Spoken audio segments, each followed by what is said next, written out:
San Antonio visiting Minnesota early on. It's Tony Parker just warming up from three, knocks down this one. San Antonio goes up by 4 points. More Tony Parker, this time the second quarter.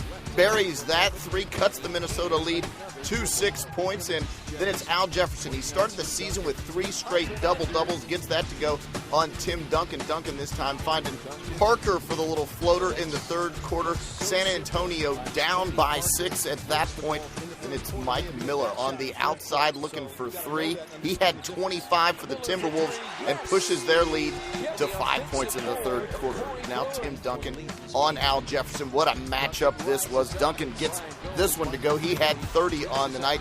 Tony Parker trying to stay in bounds, finds Roger Mason Jr., who buries the 3 there. We've got a tight game in the fourth quarter.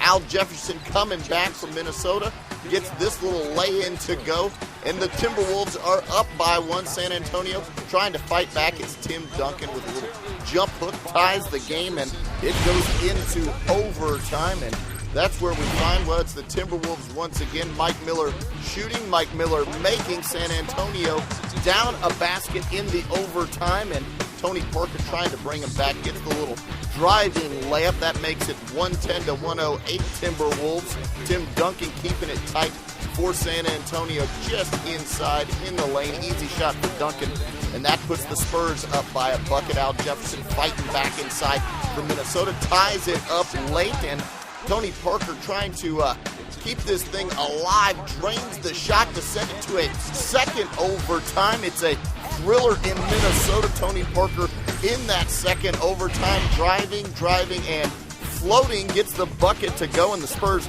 go up by 4. Another Tony Parker play. He drives and gets the bucket, and San Antonio avoids an 0-4 start for the season. They haven't done that since their first year in San Antonio. Big story on the night. Tony Parker goes for 55 points and 10 assists in Minnesota's 4-point loss to San Antonio.